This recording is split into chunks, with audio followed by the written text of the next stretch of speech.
الحمدللہ وکفی والصلاۃ والسلام علی من لا نبی بعد۔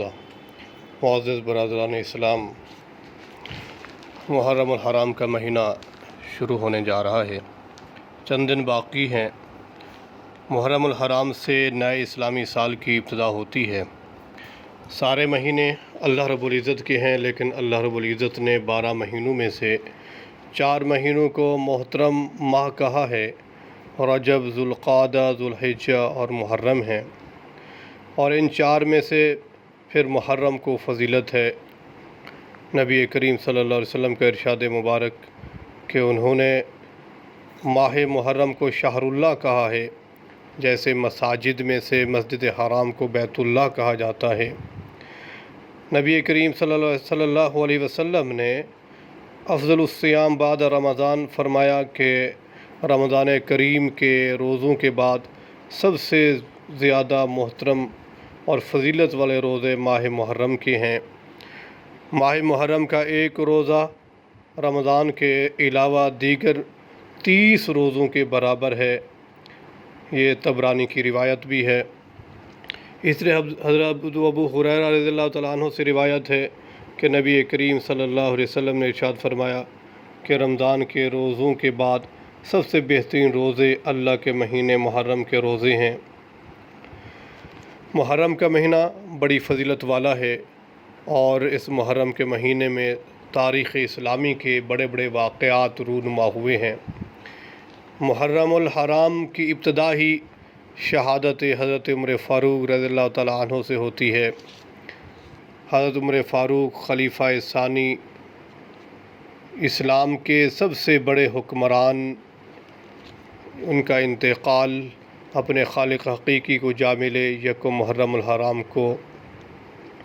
حضرت عمر فاروق کے نام سے شہرت پانے والے، جن کا نام اسم گرامی عمر، کنیت ابو حفص، لقب فاروق اعظم ہے۔ والد کا نام خطاب، 8ویں پشت میں جا کر نبی کریم صلی اللہ علیہ وسلم کے ساتھ آپ کا سلسلہ نسب مل جاتا ہے۔ حضرت عمر بچپن سے ہی نڈر، شجاع، دلیر اور حق گو تھے، پڑھنا لکھنا بھی جانتے تھے۔ عرب کے دستور کے مطابق سپہ سالاری، گھوڑ سواری، شمشیر زنی، نیزہ بازی، دوسری تمام جنگی مہارتوں پر بھی کمال رکھتے تھے۔ ذریعہ معاش تجارت تھا۔ نبی کریم صلی اللہ علیہ وسلم نے دعا فرمائی، اللہم اعز الاسلام بعمر بن الخطاب، کہ اللہ عمر بن خطاب کے ذریعے اسلام کو عزت دیجیے۔ دعا کے نتیجے میں حضرت عمر فاروق اسلام لائے ہیں۔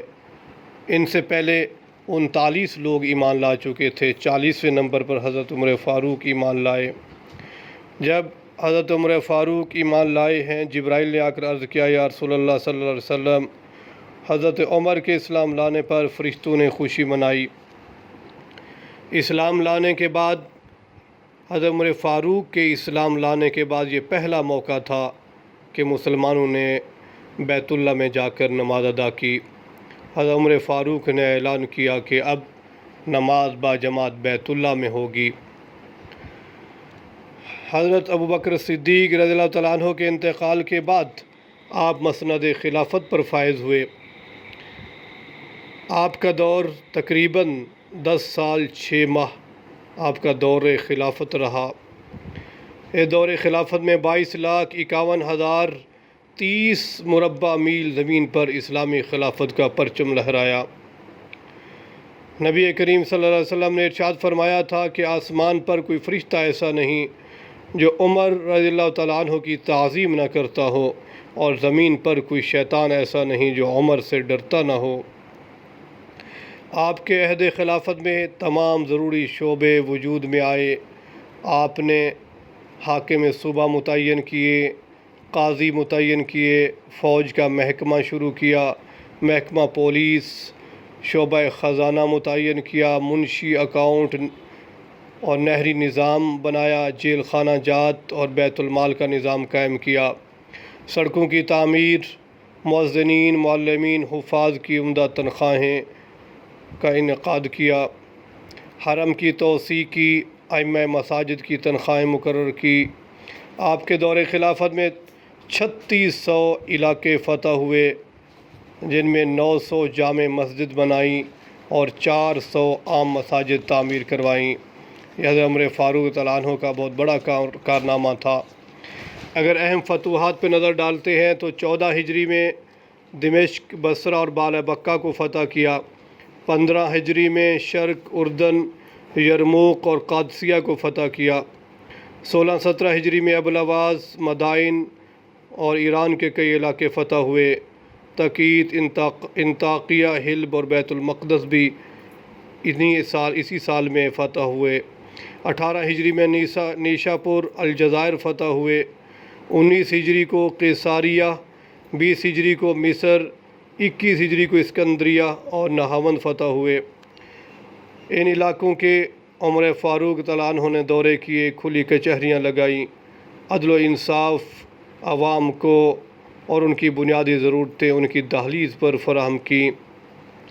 حضرت عمر فاروق کا ایک مشہور اور واضح قول ہے کہ اگر میرے اقتدار کے اندر کہیں نیل کے کنارے یا زمین کے کسی جگہ پر کتا بھی بھوکا یا پیاسا مر گیا تو عمر فاروق سے پوچھا جائے گا۔ دریائے نیل کی عادت تھی سالانہ ایک دوشیزہ کو ایک دلہن بنا کر اس میں پھینکا جاتا تھا، تو سال بھر چلتا تھا اور اس کے بعد وہ پھر خشک ہو جاتا تھا۔ جب یہ علاقے فتح ہوئے تو حضرت عمر فاروق کو یہ بتلایا گیا، تو حضرت عمر فاروق رضی اللہ تعالیٰ عنہ نے ایک رکا بنا کر بھیجا کہ میرا یہ رکا دریا میں ڈال دو، جس پر لکھا کہ دریائے نیل، کیا تجھ پر اس زمین پر عمر انصاف نہیں کرتا کہ تو ہر سال ایک دوشیزہ دلہن کو لیتا ہے؟ چلنا ہے تو اب رب کے نام کے ساتھ چل، نہیں چلنا تو تیری ضرورت نہیں۔ تو ان کا رکا وہ دریائے نیل میں ڈال دیا گیا۔ تو آج 1400 سال گزرنے کے بعد بھی دریائے نیل کبھی خشک نہیں ہوا۔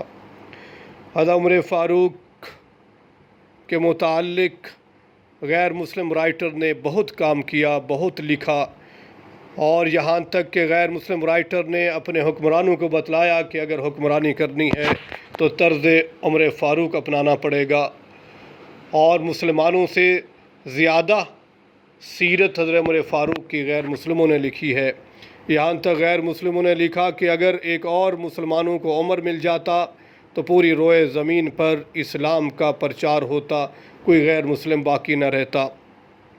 حضرت عمر فاروق رات کو تنہا اکیلے گشت کیا کرتے تھے اور صورتحال کا جائزہ لیا کرتے تھے۔ ان کے 20 ایسے واقعات مشہور ہیں۔ ایک دفعہ رات کو کہیں سفر کر رہے تھے، گھوم پھر رہے تھے، دیکھ رہے تھے، کہیں ایک ویرانے کے اندر ایک روشنی نظر آئی، وہاں جا پہنچے تو پتہ لگا ایک مسافر ہیں میاں بیوی، تو ان کو بیوی کو درد ذہ کی تکلیف ہو رہی ہے، ان کو بچے کی ولادت کا معاملہ ہے۔ وہاں سے اپنے گھوڑے پر تیزی کے ساتھ واپس لوٹے اور اپنی بیوی کو آ کر رات کی تاریکی میں جگایا کہ خدمت کا موقع آیا ہے۔ ان کو لے کر گئے اور بیوی نے گھر سے ضروری سامان لیا تو وہاں جا کر ان کی معاونت کی اور صبح سویرے پھر واپس لوٹ آئے۔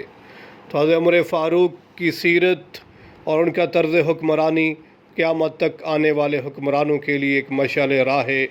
جنہوں نے بھی طریقہ حکمرانی حضرت عمر فاروق اپنایا وہ ہمیشہ کامیاب حکمران رہے ہیں۔ 26 ذو الحجہ کو حضرت مغیرہ بن شعبہ کے ایک پارسی غلام ہیں، ابو لولو فیروز مجوسی، حضرت عمر فاروق 26 ذو الحجہ کو فجر کی نماز کی امامت فرما رہے تھے، سورہ یوسف کی تلاوت کر رہے تھے کہ اس بدبخت مجوسی ابو لولو فیروز غلام نے 6 وار کیے، جس کے نتیجے میں حضرت عمر فاروق بہت زیادہ زخمی ہو گئے اور پھر اس غلام نے خود بھی خودکشی کر لی۔ حضرت عمر فاروق 3 دن زخمی حالت میں زندہ رہے۔ انہی ایام میں اپنے بیٹے حضرت عبداللہ کو بھیجا کہ جہاں پیغمبر علیہ السلام مدفون ہیں، ساتھ حضرت ابوبکر صدیق ہیں، دوسری طرف یہ جگہ خالی رکھی ہے، تو امی عائشہ صدیقہ سے اجازت لے لی جائے کہ مجھے اگر وہاں دفن ہونے کی اجازت مل جائے۔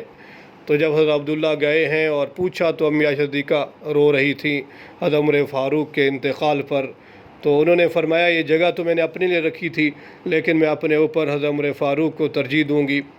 تو واپس آ کر بیٹے نے خوشخبری جب دی تو حضرت عمر فاروق نے پھر فرمایا کہ ہو سکتا ہے کہ خلیفہ ہونے کی وجہ سے، شرم یا لحاظ کی وجہ سے انہوں نے ایسا فرما دیا ہو، ان کا دل مطمئن نہ ہو، جب میں دنیا سے رخصت ہو جاؤں تو میری میت کو باہر رکھ دینا، ان سے پھر اجازت مانگیے گا، اگر وہ اجازت دے دیں تو مجھے میرے مدنی کریم کے ساتھ مجھے دفن کر دینا، وگرنہ عام مسلمانوں کے ساتھ کہیں بھی دفن کر دینا۔ ایسا ہی کیا گیا۔ یکم 3 دن تو زخموں کی تاب میں رہے، 3 دن کے بعد یکم محرم الحرام کو آپ دار فانی سے کوچ کر گئے، تو آپ کی میت کو لے جا کر اسی طریقے پر باہر رکھا گیا اور امی عائشہ صدیقہ سے پھر اجازت مانگی گئی، تو انہوں نے پھر اجازت دے دی کہ نہیں، ان کو یہیں دفن کیا جائے پیغمبر گرامی کے ساتھ۔ تو اس طرح حضرت عمر فاروق یکم محرم الحرام 24 ہجری کو دار فانی سے رخصت ہو گئے اور اپنے خالق حقیقی کے جوار میں چلے گئے ہیں۔ اللہ تعالیٰ ان کی قبروں پر کروڑوں رحمت نازل فرمائے، جنہوں نے پیغمبر گرامی کا خوب ساتھ نبھایا دنیا کے اندر، اور یہاں تک کہ انہی کے ساتھ ہی آرام فرما رہے ہیں۔ اللہ تعالیٰ ان کی سیرت کو ہمیں اپنانے کی توفیق عطا فرمائے، اور ان کے طرز حکمرانی کو ہمیں مشعل راہ بنانے کی توفیق عطا فرمائے۔ وآخر دعوانا الحمدللہ رب العالمین۔